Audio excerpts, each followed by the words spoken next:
Live from New Delhi, you're watching DD India News Hour, India's voice to the world. I'm Siddharth Bharadwaj. Coming up in the next hour,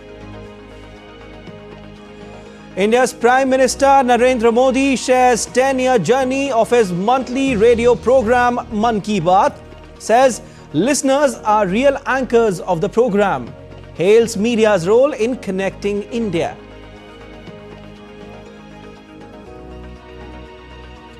India's External Affairs Minister Dr. Jaishankar hits back at Pakistan in UN General Assembly address. Says terrorism and diplomacy cannot coexist. Says Pakistan facing its own karma.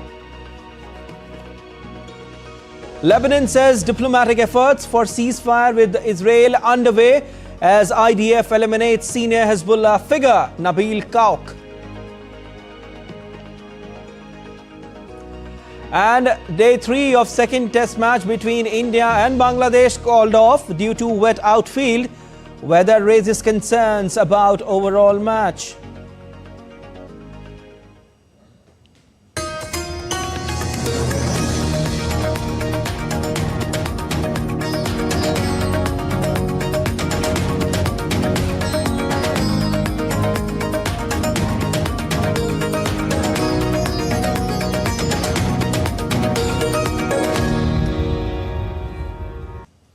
India's Prime Minister Narendra Modi addressed the nation on Sunday in the 114th edition of his monthly program Mann Ki Baat. India's Union Minister and Bharatiya Janata Party National President JP Nadda, Uttarakhand Chief Minister Pushkar Singh Dhami, along with other leaders in different parts of the country, also listened to PM Narendra Modi's Mann Ki Baat on Sunday. People from all over the country also watched the Mann Ki Baat broadcast on Sunday. Prime Minister Modi also expressed his heartfelt gratitude to media channels across the country for their role in amplifying his monthly radio program, Mann Ki Baat, and ensuring it reaches every corner of the nation. इस साल 3 अक्टूबर को जब मन की बात के 10 वर्ष पूरे होंगे, तब नवरात्रि का पहला दिन होगा। मन की बात की इस लंबी यात्रा के कई ऐसे पड़ाव हैं जिन्हें मैं कभी भूल नहीं सकता। मन की बात के करोड़ों श्रोता हमारी इस यात्रा के ऐसे साथी हैं जिनका मुझे निरंतर सहयोग मिलता रहा। देश के कोने-कोने से उन्होंने जानकारियां उपलब्ध कराई। मन की बात के श्रोता ही इस कार्यक्रम के असली सूत्रधार हैं। मन की बात ने साबित किया है कि देश के लोगों में पॉजिटिव जानकारी की कितनी भूख है। पॉजिटिव बातें, प्रेरणा से भर देने वाले उदाहरण, हौसला देने वाली गाथाएं लोगों को बहुत पसंद आती हैं। मैं आज दूरदर्शन, प्रसार भारती और ऑल इंडिया रेडियो से जुड़े सभी लोगों की भी सराहना करूंगा। उनके अथक प्रयासों से मन की बात इस महत्वपूर्ण पड़ाव तक पहुंचा है। मैं विभिन्न टीवी चैनल्स को, रीजनल टीवी चैनल्स का भी आभारी हूं जिन्होंने लगातार इसे दिखाया है। मन की बात के द्वारा हमने जिन मुद्दों को उठाया, उन्हें लेकर कई मीडिया हाउसेज ने मुहिम भी चलाई। मैं प्रिंट मीडिया को भी धन्यवाद देता हूं कि उन्होंने इसे घर घर तक पहुंचाया। Highlighting the success of Swachh Bharat mission, which is going to complete 10 years on 2nd of October this year, Prime Minister Modi said that it is the success of this mission that the waste to wealth mantra is becoming popular among people. साथियों, स्वच्छता को लेकर जारी अभियान से हमें ज्यादा से ज्यादा लोगों को जोड़ना है। और ये अभियान किसी एक दिन का, एक साल का नहीं होता है। ये युगों युगों तक निरंतर करने वाला काम है। ये जब तक हमारा स्वभाव बन जाए स्वच्छता, तब तक करने का काम है। मेरा आप सबसे आग्रह है कि आप भी अपने परिवार, दोस्तों, पड़ोसियों या सहकर्मियों के साथ मिलकर स्वच्छता अभियान में हिस्सा जरूर लें।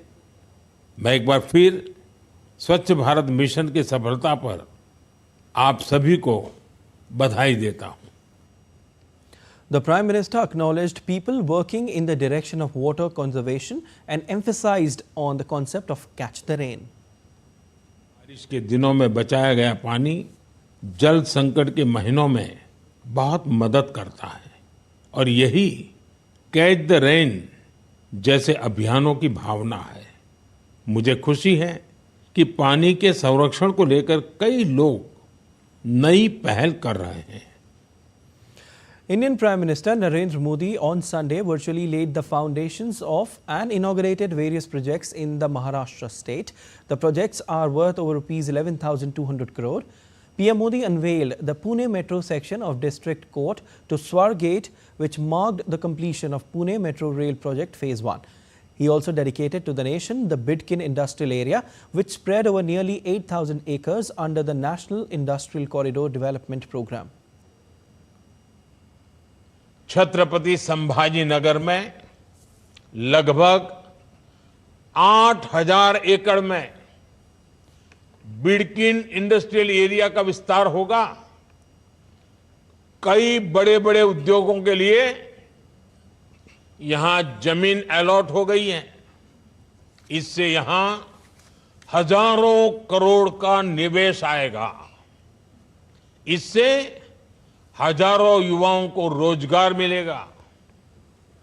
निवेश से नौकरी पैदा करने का ये मंत्र आज महाराष्ट्र में युवाओं की बड़ी ताकत बन रहा है।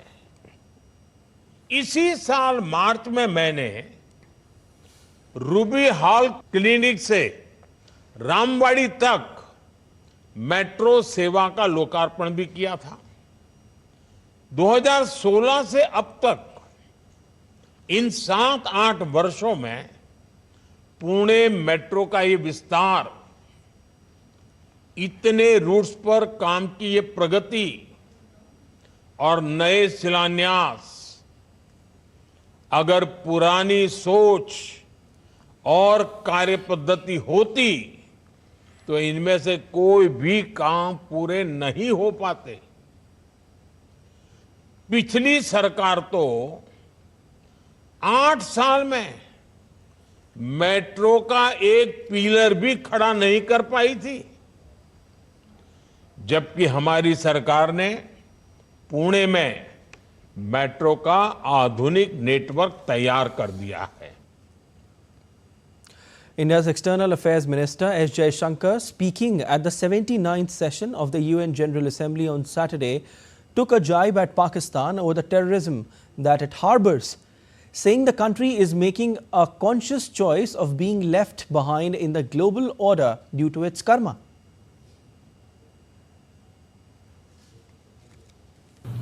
Many countries get left behind due to circumstances beyond their control.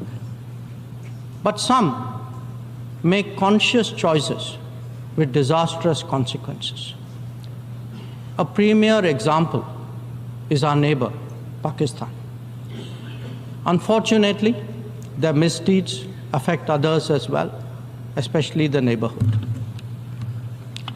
When this polity instills such fanaticism among its people, its GDP can only be measured in terms of radicalization and its exports in the form of terrorism. Today, we see the ills it sought to visit on others consume its own society. It can't blame the world. This is only karma. Madam President, a dysfunctional nation coveting the lands of others must be exposed and must be countered. We heard some bizarre assertions from it at this very forum yesterday. So let me make India's position perfectly clear. Pakistan's cross-border terrorism policy will never succeed, and it can have no expectation of impunity. On the contrary, actions will certainly have consequences. In a powerful speech, Dr. S. Jaishankar said that the issue to be resolved between the two countries is only the vacation of Pakistan-occupied Kashmir by Islamabad and the abandonment of its long-standing attachment to terrorism. The issue to be resolved between us is now only the vacation of illegally occupied Indian territory by Pakistan, and of course, the abandonment of Pakistan's long-standing attachment to terrorism. Amid the ongoing Ukraine and Gaza conflicts, India's External Affairs Minister Dr. S. Jaishankar at UNGA cautioned that the world cannot be fatalistic about the continuation of violence on large scale, asserting that the international community seeks urgent solutions and its sentiments must be acknowledged and acted upon. The world cannot be fatalistic about the continuation of violence on a large scale, no more than be impervious to its broader consequences. Whether it is the war in Ukraine or the conflict in Gaza, the international community seeks urgent solutions. These sentiments must be acknowledged and acted upon. Strongly supporting the theme of the 79th UNGA, leaving no one behind, India's External Affairs Minister also highlighted the need for more representative United Nations and reform in multilateral system. He urged all UN members to come together to change the world for better. Let us therefore send out a clear message from this UNGA session. We are determined not to be left behind. By coming together, sharing experiences, pooling resources, and strengthening our resolve, we can change the world for the better. And still to come on DD India News Hour. Israeli Navy intercepts unmanned aerial target from Red Sea area.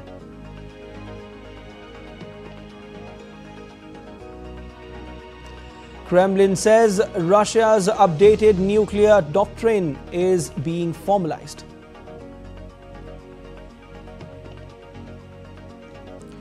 And US Asia Pacific nations hold joint maritime exercises in South China Sea.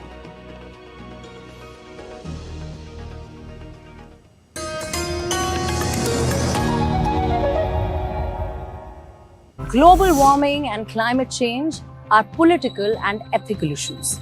They're issues of rights, of equality, and of justice. Let's take a look at some of these questions that surround the idea of climate justice. We have to move to green energy, which is solar and wind and all others. And therefore, we cannot have such a large area for conservation of the GIB. Art doesn't sort of hit you on the head and sort of make you feel defensive. It proposes, and then the viewer can take away an idea, a thought, and hopefully act on it to make a bit of a difference. They had a show called Shubh Kal, and it was one of their oldest radio programs. So I used that show as my platform and started to work on creating content around climate change for this particular show.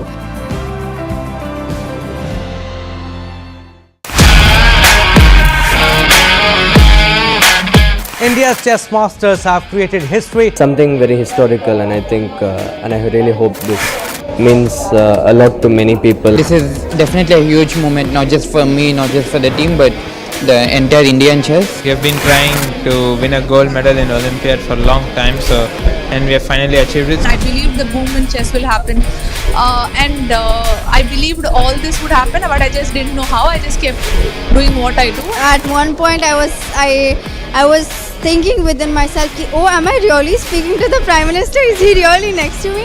It was such a humbling experience. Is India the future? And I think we can say the future is now. We are world champions.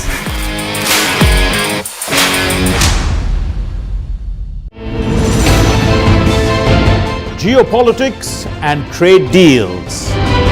Economic challenges amid development. Hard work and the path to prosperity. It's the economy, always. Between walkers, money is what money does and says. Supply creates its own demand. Between the bulls pulls and bears tears.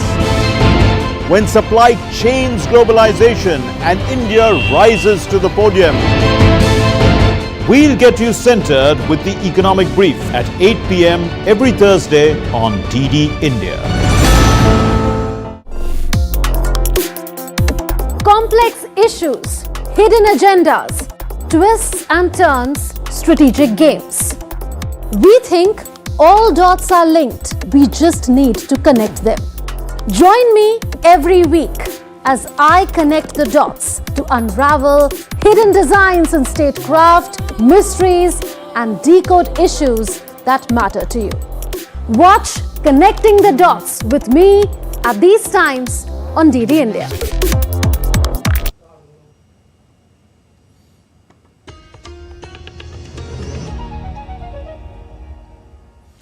You're watching DD India News Hour. I'm Siddharth Bharadwaj. Campaigning for the third and last phase of the assembly elections in the Jammu and Kashmir to end on Sunday, with political parties making the final dash to win over voters of 11 assembly constituencies of District Jammu, are all set for polls, with over 12 lakh voters going to exercise their right to franchise on October 1st. Polling for the first two phases was held on September 18 and 26 respectively. The counting of votes will be held on October 8. The northern state of Haryana is gearing up for its legislative assembly elections with few days left for the polls. Campaigning at its peak, with political parties gearing up to woo voters in their favour. The polling will take place on October 5th to elect 90 members of the Haryana Legislative Assembly. The results of the elections will be declared on October 8th. The current Haryana Legislative Assembly will end its tenure on November 3rd, 2024.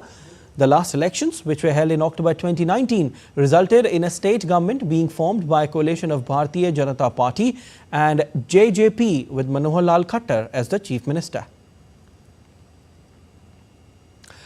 At an election rally at Badshahpur in Gurugram, India's Home Minister and senior BJP leader Amit Shah said that there is no need for anyone to worry about pensions under the Agniveer scheme, assuring that the government will provide a pensionable job to every Agniveer.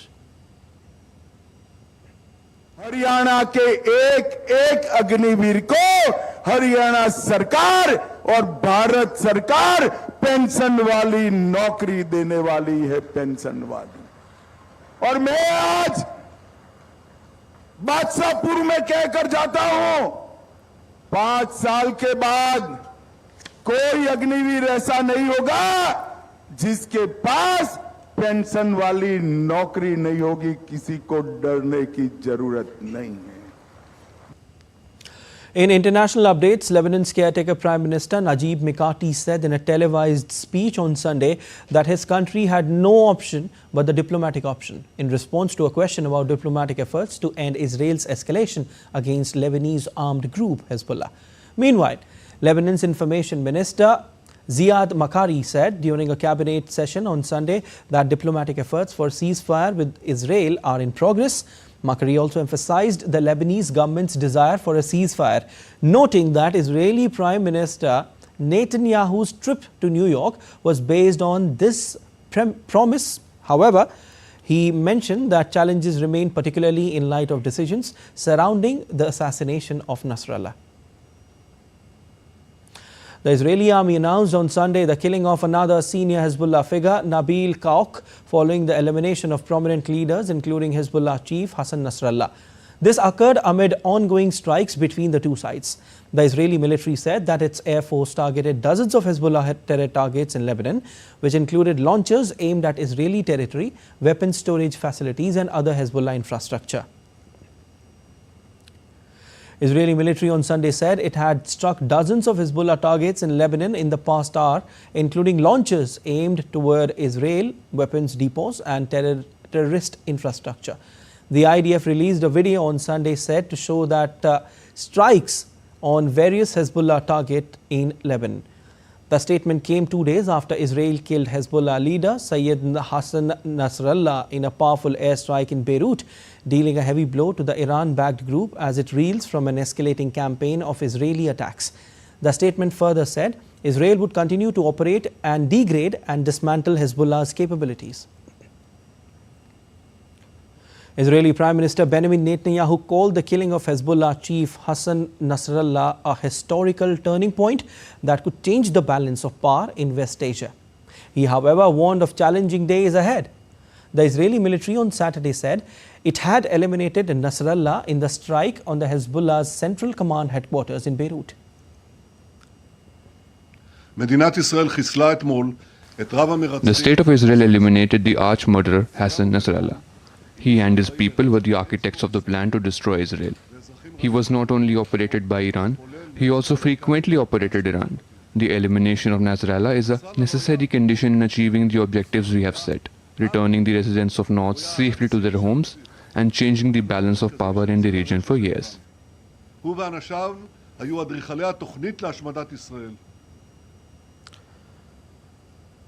Reacting to Israel's killing of Nasrallah, US President Joe Biden said that a measure of justice for the Hezbollah chief's many victims.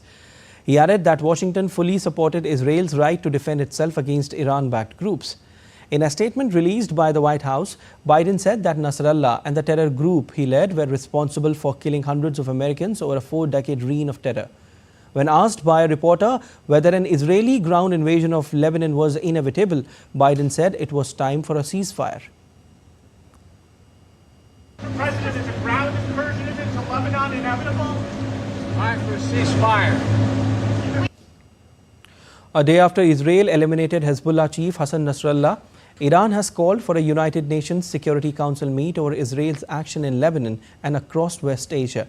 The country strongly warned against any attack on its diplomatic premises and representative in a letter written by its ambassador to the UN. The letter added that Iran will not hesitate to exercise its rights under international law to take every measure in defense of its national and security interests. This comes as reports said the Iranian Supreme Leader Ali Khamenei has been moved to a safe location. Israel's army on Sunday released a video, it says, to show an interception of an unmanned aerial target approaching Israel from the area of the Red Sea. The area of the Red Sea has become a smaller yet active front for Israel, with various terror groups across the region trying to target the usually bustling tourist town of Eilat. The Iran-backed Houthis say they are acting in solidarity with Palestinians in Israel's operation on Gaza. In more than 70 attacks, the Houthis have sunk 2 vessels, seized another and killed at least 3 seafarers. Eilat also has an international port for trade coming through the Red Sea. Israeli authorities said on Tuesday that despite escalation with Lebanese Hezbollah, no changes had been made at the Israeli ports ranging from Eilat on the Red Sea in Israel's far south to the major Mediterranean ports in Haifa and Ashdod. The Conservative Party's opposition in Britain convenes for their annual conference on Sunday, engaged in a struggle over the party's future direction. The 4-day meeting in Birmingham, central England, comes 3 months after the Tories were ousted from the power by Labour. The get-together will see 4 candidates audition in front of parliamentary colleagues and grassroots members as they bid to replace ex-Premier Rishi Sunak as the next Tory leader. Kemi Badenoch, Robert Jenrick, James Cleverly and Tom Tugendhat will all make pitches in Britain's second largest city. In Austria, polling stations were opened for a general election which could see the far-right narrowly beat the Conservatives for a historic win in the Alpine EU nation. The Freedom Party, which has been leading in pre-election polls, has been in government several times but has never topped a national vote. Economic concerns and immigration have dominated the race, with Chancellor Karl Nehammer framing Freedom Party leader Herbert Kickl as a divisive figure. While polls show neither party will win an outright majority, the victor will have the mandate to lead a coalition. The Freedom Party's Eurosceptic anti-immigration stance and Russia-friendly policies have drawn criticism, including from President Alexander von der Bellen, who has hinted he may block Kickl from forming a government. Nehammer's handling of recent severe flooding has boosted his image as a statesman, narrowing the race. Updates from Russia-Ukraine conflict. And at least 13 people were wounded in Russian air attack on Ukraine's Zaporizhzhia on Sunday. Ukraine Emergency Service said 10 private houses were damaged and 1 apartment block partially collapsed in the attack. Meanwhile, on Sunday, the Russian Defense Ministry said that its air defense system downed 125 Ukrainian drones overnight while a residential apartment was hit in Voronezh. Ukraine also launched drone and shelling attack in Russia's western region of Belgorod. Governor of Belgorod said the one man died in Shebekino city while 8 civilians injured. The Kremlin's announced on Sunday that amendments to Russia's nuclear doctrine had been prepared and were about to be formalized. The recent statement means the required documents setting out the circumstances in which nuclear arms can be used by Moscow will be updated. Earlier, President Vladimir Putin warned that Russia could respond with nuclear weapons if it were attacked with conventional arms on their country. Also, Russia would consider any assault on it supported by a nuclear power to be a joint attack.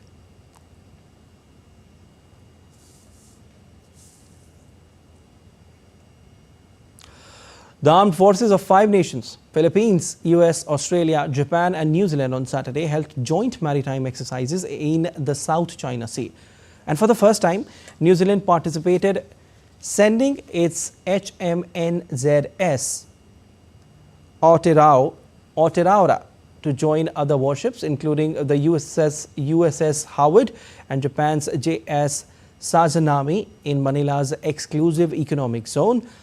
The drills aim to boost military cooperation in the region amidst rising tensions. The exercises followed recent clashes between the Philippines and China over the disputed Scarborough Shoal, controlled by China for over a decade. Just days earlier, Australian and New Zealand vessels sailed through the Taiwan Strait, a critical waterway further straining ties with China. Meanwhile, China carried out military drills in a portion of the South China Sea. The exercises came as the Philippines, United States, Australia, Japan, and for the first time, New Zealand conducted joint maritime exercises in the disputed waterway. The exercises follow a series of air and sea encounters between the Philippines and China, which have sparred over disputed areas of the South China Sea, including the Scarborough Shoal, one of Asia's most contested features. The shoal has been occupied by China's Coast Guard for more than a decade. China claims nearly all of the South China Sea, despite overlapping maritime claims by Brunei, Malaysia and the Philippines and Vietnam, angering its neighbors. Let's take a look at other stories making news around the world. The 21st China ASEAN Expo concluded in South China.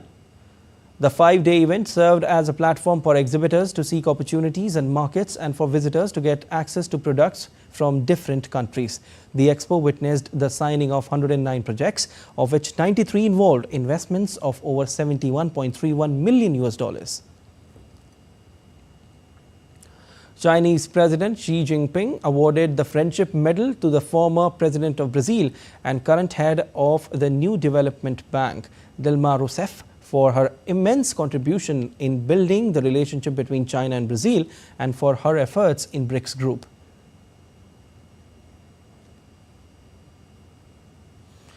More than 35,000 Belgian Catholics gathered on Sunday at the King Baudouin Stadium in Brussels to attend the Eucharist led by Pope Francis. The Mass closes the 87-year-old Pontiff's 46th international trip. New Zealand reclaimed the world record for the largest mass haka after more than 6,000 people performed the legendary Maori war dance at Eden Park Rugby Stadium in Auckland. The world record was previously held by France since September 2014.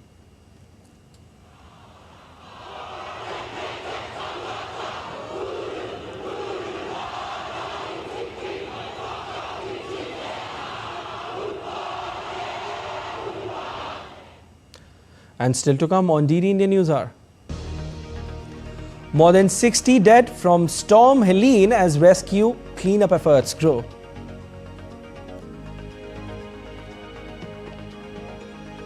And heavy downpour landslides wreak havoc in Nepal. Over 132 people killed. Rescue teams continue search for the missing.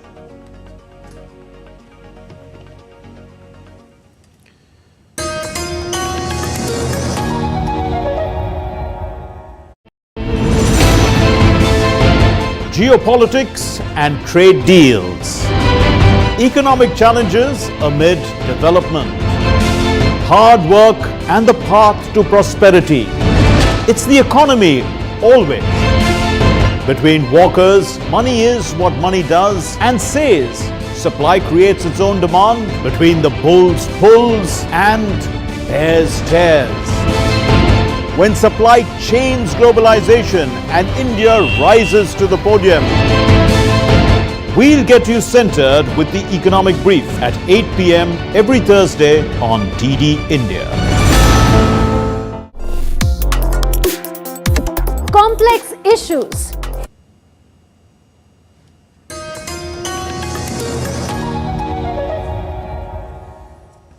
You're watching DD India News Hour. I'm Siddharth Bharadwaj, and a quick recap of the headlines. India's Prime Minister Narendra Modi shares 10-year journey of his monthly radio program Mann Ki Baat, says listeners are real anchors of the program, hails media's role in connecting India.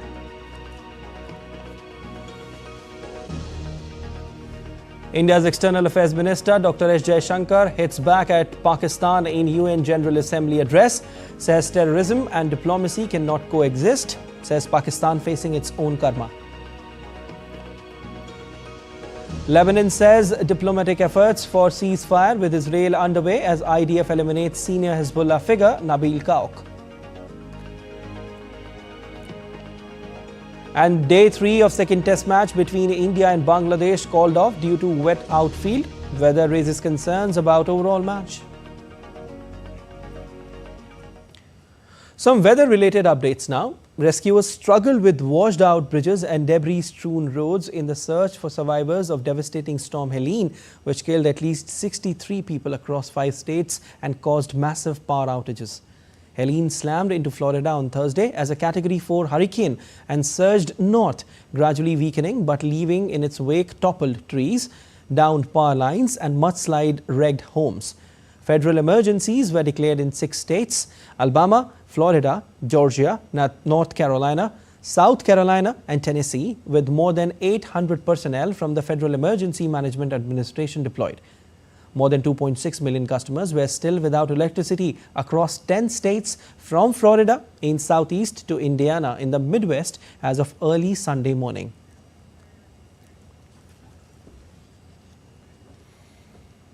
The death toll from floods, landslides and inundation due to heavy rainfall for the last 3 days has reached 132 people. Incessant rain that took place till Saturday night caused havoc in Nepal, causing floods and landslides. Reports of people getting buried in debris, road blockage, damage to properties, and reports of people missing are increasing every hour. Here's more report from a correspondent in Kathmandu. The Armed Police Force of Nepal confirmed the death of 125 people and the other 64 still missing, whereas more than 61 people are injured. The rainfall-induced flood damaged 322 houses and 16 bridges, while 3,267 people were rescued. The Armed Police Force of Nepal has confirmed more than 48 deaths in Kathmandu Valley alone. According to the police, more than 1,500 people have been rescued from Kathmandu Valley, 853 people have been rescued from Koshi, 56 from Madhesh province and 494 from Bagmati. Acting Prime Minister Prakash Singh has directed all government machinery to mobilize quick disaster response and called for an all-party meeting today in Singh Darbar to discuss the current flood situation in Nepal. Security personnel are working round the clock in search, rescue, relief and rehabilitation with the help of civil servants, community-based organization, political parties, civil society and local residents themselves. After the weather across the country improved this afternoon, domestic air transport services has resumed from Tribhuvan International Airport as well as 8 other airports in the country. Flights using the instrument flight rule system have been permitted until 10 p.m. tonight. It may be noted that more than 400 flights were cancelled on Friday and Saturday due to bad weather. The Tribhuvan International Airport sees around 150 to 160 daily flights. Regular flights have resumed from all airports except Surkhet Airport. Shweta Singh for DD India, Kathmandu. All right, and DD India correspondent Shweta Singh is joining us from Kathmandu in Nepal. Hi Shweta, things are not going good there as of now. Is heavy downpour still on there? And Shweta, what is your assessment of where you are right now? What is the ground situation? Siddharth, actually you see till today morning it rained, and all this incessant rain that was happening from Thursday, Friday and Saturday, it accumulated into a lot of flood in the downhill area, and Sindhupal Chowk, Bagmati, all these areas are flooded. Kabripal Chowk and Kochi, all these areas have seen many missing people, many deaths. And you see 16 bridges have completely been demolished and damaged. There are so many houses that have been damaged. So this in-season rain that caused landslide and floods, because mountain soil gets very wet and heavy and then it starts flowing down and then blocks the road. Travel is completely blocked. So conditions are really not good after in-season rain here, because you see now 132 people death toll have been confirmed. This puts a bit grim picture. It's a loss to families. It was like a surprise. You do not know that such heavy rain will come and then it will take away your off. Really not good. But today the weather was actually fine. It didn't rain from morning. The forecast says till Monday afternoon it may rain. Today, luckily, it didn't rain as such after morning. So, Shweta, can we say that situation is becoming better? Slowly? Yes, because the sun was out and it didn't rain. So that way I would say, at least in valley, the condition is good. But I think because here it heavily downpoured, then the conditions in state of Bihar and the downhill places in Tarai, it won't be good. Okay, because all the water is going to be there, and all the dams have been filled up to the brim. All the sluice was opened. So downhill area is definitely going to suffer. Okay, Shweta, can you tell us about the situation where you are right now? You are in Kathmandu, nearby areas. How are people dealing with this particular situation, and how are rescue operations going on? Actually, armed police force from the day it was continuously raining, and then houses were like completely filled with water. There they went and rescued with helicopter was used to rescue people from their houses. So Nepal police and Nepal armed force police both are engaged, coordinating and collaborating to rescue people. But see, because these are like heavy debris that have blocked the road, or a completely house getting damaged, bridge. 16 bridges are damaged. So repairing it in the mountain area is really tough task, because first of all, life in mountain is not easy, and damage to infrastructure leads to difficulty in the normal life. And the place where we reside in Kathmandu, in the valley, you see in the Lalitpur, there are many low-lying areas that is completely flooded. Like in Kathmandu, it's Balkhu, Tembu. So these areas are like flooded. UN Park. So here you see, it's very difficult for the people who are living in ground floor or first floor. Completely. Okay, very problematic situation for people who are living on the first floor and ground floor as well. Okay, Shweta, people lost their lives. We got to know from you 132. That is the death toll which is there right now, as you told us. People lost their lives. People lost their houses as well. What is government doing for all those people who lost their houses? Now, see, there is acting Prime Minister Mann Singh. From yesterday, he had mobilized all the government machinery to for rescue and relief and rehabilitation of these people who were caught in the flood area. So they were rehabilitated. But I would say the conditions are like really difficult. Nepal police is working day and night from last 2 days. People have been brought to highland, but today, luckily, it didn't rain, but I'm not sure of tomorrow, because as per hydrology and meteorology department, till afternoon there are chances of heavy rain in many areas, and rainfall with thunderstorm can be there. So even tomorrow we have to keep our finger crossed that there should not be much of the damage. Let's hope so. Very quickly, Shweta, before we let you go, any advisories issued for the residents? Yes, actually, see, whenever there is a forecast of heavy rain here in Nepal, the Department of Hydrology and Meteorology strictly advises people not to venture out into just until unless there is an emergency. But you see, I have observed from last 2-3 months this monsoon that there are so many tourists coming over to Nepal for excursion, for trips. Through our platform, I think it is a very good platform to inform people that please do avoid traveling on mountains during monsoon, because during monsoon heavy rain the mountain soil are completely wet. Landslides you cannot observe from your eyes, but it will be suddenly, as a little weight will be there, the complete road can be blocked. So in monsoon, without any purpose, one should avoid traveling to mountain, because today also a couple of messages I have got that Indian tourists were stuck in Sindhupal Chowk or some other area. The Embassy of India is there to support them, to rescue them, but it is a burden in spite of knowing the danger and trouble that can cause traveling during monsoon. Okay.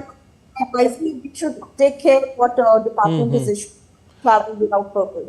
Okay, nice and holistic assessment by you, Shweta. And since this is developing, we'll keep taking updates from you. But as of now, thank you so much for your analysis. And in the Indian state of Bihar, a flood alert has been sounded in 13 districts situated along the Solan Kosi, Gandak and Ganga rivers in the eastern part of the state. Water discharge in these rivers has significantly increased due to heavy rains in Nepal. A total of 5.79 lakh cusecs of water was released, the highest in 56 years. As many as 13.5 lakh people are severely affected by the flood water. Rivers have been overflowing in north and central Bihar following heavy showers in the catchment area over the last 3 days. The authorities have issued a high alert after several areas that were inundated, as can be seen in the visuals. Addressing the second edition of the UP International Trade Show, India's Minister of Commerce and Industry Piyush Goyal said that Prime Minister Narendra Modi's efforts in developing Uttar Pradesh will help India become a $5 trillion economy in the first phase and will serve as a cornerstone for India to become a $35 trillion economy. प्रधानमंत्री नरेंद्र मोदी जी के नेतृत्व में देश, मुख्यमंत्री श्री योगी आदित्यनाथ जी के नेतृत्व में उत्तर प्रदेश दोनों मिलकर एक डबल इंजन के रूप में देश को पहले चरण में तो 5 ट्रिलियन लेकिन आगे चल के $35 ट्रिलियन की इकोनॉमी बना के एक विकसित भारत, एक समृद्ध भारत की तरफ तेजी से लेके जाएंगे. The second edition of the UP International Trade Show is being held from September 25 to Sunday at the India Expo Mart in Greater Noida. The laser show and Khadi fashion show were the main highlights of the third day, while the cultural evening performances added to the event's vibrancy. With Saturday and Sunday being holidays, many are anticipated to take advantage of the break to visit the International Trade Fair and explore their favorite products.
Let's take a look at other stories making news.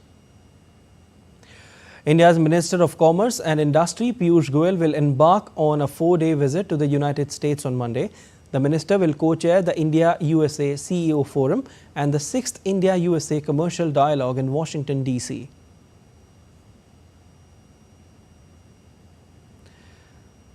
India Meteorological Department has forecast heavy rainfall over Tamil Nadu, Karnataka, Lakshadweep and Kerala. It is expected that light to moderate rainfall will be experienced over Goa, Madhya Pradesh, Maharashtra, Gujarat and Uttar Pradesh for the next 2 days.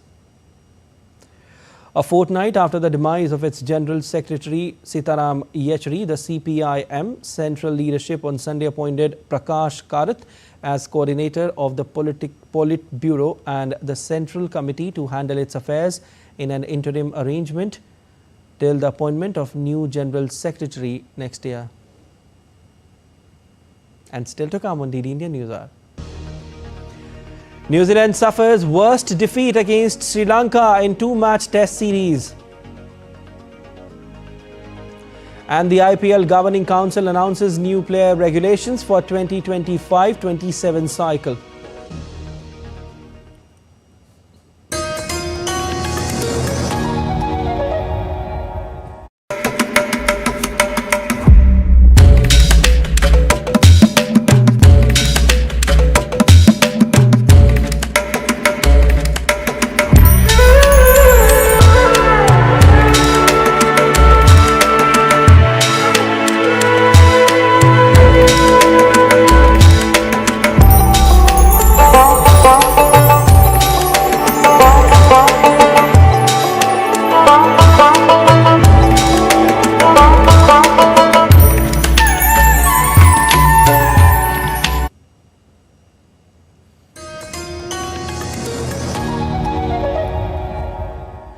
You're watching DD India News Hour. I'm Siddharth Bharadwaj and time now for sport.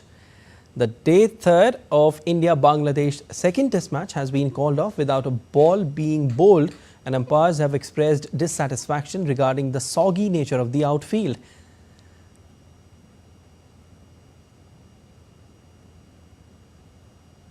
Day 2 of the second test was also washed out entirely without a single ball bowled at the Green Park Stadium in Kanpur. The weather has raised concerns about whether there will be enough play to force a resuit. This could be a huge blow for Bangladesh as they already trail 0-1 in the 2-match series, and this test match comes under World Test Championship cycle. And if this match ends in a draw, both the teams will share equal points. Well, for more on this, DD India's Narayan Singh is joining us live. Hi Narayan. Certainly not a very good thing, first of all. I would like to say this. Not a very good thing for all the sports fans, for all the lovers of India versus Bangladesh who were ready to glue their eyes on the television screens and were waiting for some action on day 3, but the day called off. Tell us what's next in this match. Even if they start, even if the play resumes on the 4th day, what is there for the fans? What is there for both the teams?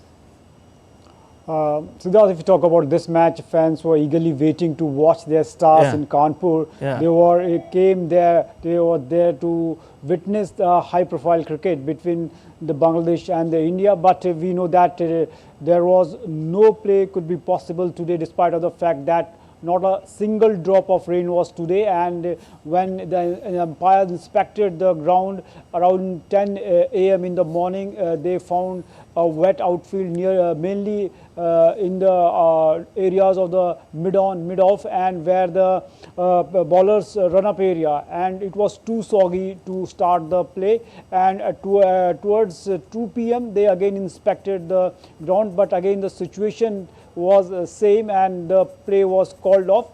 We can say definitely we can say the setback for the fans. They want to watch their their star batsmen, star bowlers there in Kanpur. But all in all, as you mentioned, that even if the 2 days play will take place tomorrow and day after tomorrow, the near possibility is that it will end in a draw. In that sense, we can say that India will win the series 1-0. But we can say that If we talk about in the first match, we saw the way Rishabh Pant, Shubman Gill scored century. So it was a golden chance for our senior pros like Rohit Sharma, Virat Kohli and KL Rahul to, we can say, to score some run because they were not up to the mark. So it was important for them also. But all in all, we are hoping that definitely tomorrow there is no rain threat, and we are hoping that we will see some quality cricket tomorrow in Kanpur. Definitely, Narayan. Some action, at least some action should be there for all the India versus Bangladesh fans. In fact, you were mentioning it right, Narayan, that people were eagerly waiting, for some action on the field. In fact, a 15-year-old boy cycled 58 kilometers just to watch Virat Kohli bat, but unfortunately, the day called off. Narayan, now will this particular thing impact India in any manner as far as WTC cycle is concerned? Definitely, Siddharth. If we talk about WT cycle, India has already lost a match to rain against West Indies last year, and we know that drawing a match means if the match is abandoned, it has been called off. It means that both the teams have to share 4 points each. If a team wins a match, definitely they get 12 points, and here if this match ends in a draw, and most likely it will end in a draw, so both the teams will share the points, and in that scenario India lost here 8 points. So it's very crucial considering the fact that the next test series is against New Zealand, which New Zealand will come to India, and there is no margin of error for India to lose a match. If any match, if we can say that some weather conditions are there, that match also ends in a draw, then it's going to be a Herculean task for the Indian team, and after that India will travel to Australia for a 5-match Border Gavaskar Trophy, and we know that how tough the Australian conditions are, despite of the fact India had won the series, 2 back-to-back series down under, and we know that always there is the situation and the condition, and to beat Australia in their own backyard is going to be difficult for the any team, not only India. But we know that considering the fact that losing here 8 points in this series, in this Bangladesh series, is going to be difficult. Also, if you take a look, if India, who is favourite to win this match, if India would have won this match, definitely their 8 matches are remaining, and from those 8 matches, if they would have won this match, they would have to win only 4 matches. Now, at least they have to win 5 matches to be there in the finals of the World Championship final. And if we talk about another scenario, Sri Lanka, playing one of the best cricket of all time, they defeated England in England, and they are at the 3rd place right now, and they also defeated New Zealand, and their next series is against Australia at home. So if they beat Australia there, definitely they are also a contender to be there in the finals of the WTC finals. So the things are getting complex here if because of this draw, and we are hoping that, but India will, the way the things will go, we are hoping that a fantastic performance we can witness in their next series, especially against New Zealand, and after that in Down Under also, we are hoping that India will continue the performance they delivered in the past 2 tours when they went to Down Under. All right, thank you so much, Narayan, for your analysis. Sri Lanka defeated New Zealand by an innings and 154 runs on Sunday in Galle, clinching the Test series 2-0. In their first innings, New Zealand struggled after being bowled out for just 88 in response to Sri Lanka's imposing total of 602 for 5 and declared. New Zealand performed better in the second innings, scoring 360 runs, but ultimately suffered their heaviest defeat against Sri Lanka. Glenn Phillips, Mitchell Santner, Devon Conway and Tom Blundell each scored half-centuries, but New Zealand could not force Sri Lanka to bat again. With this victory, Sri Lanka climbed to 3rd place in the World Test Championship standings, while 2021 champions New Zealand fell to 7th. The Indian Premier League Governing Council has announced the IPL player regulations for 2025-27 cycle after a meeting in Bengaluru. Franchises can now retain up to 6 players through retention or right to match, with maximum 5 capped and 2 uncapped players. The auction purse is set at INR 120 crore or 1,200 million, with the introduction of rupees 7,500,000 match fee per match for all players, including impact player. Furthermore, overseas players must register for a big auction or will be deemed ineligible for next year's auction, and players who opt out after being selected will face a 2-season ban.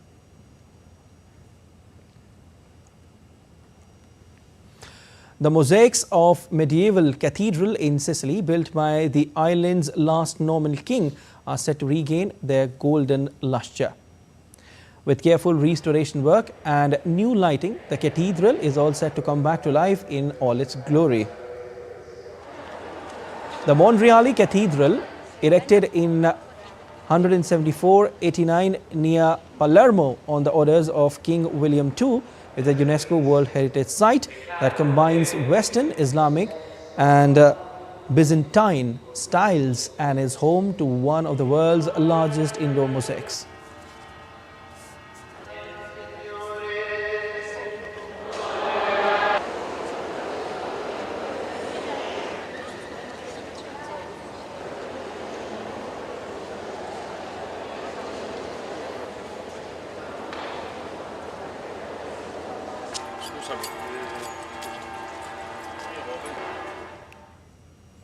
That's all for this edition of DD India News Hour, but let us know your thoughts on the news of the day. For those on the go, you can get all the latest news and updates from India and across the world on DD India mobile app. The app is available on both Android and iOS platforms. You can scan the QR code on the screen to download now. We'll be back with more news as it breaks here on DD India. I'm Siddharth Bharadwaj from all of us here in Delhi. Thanks for watching DD India News Hour.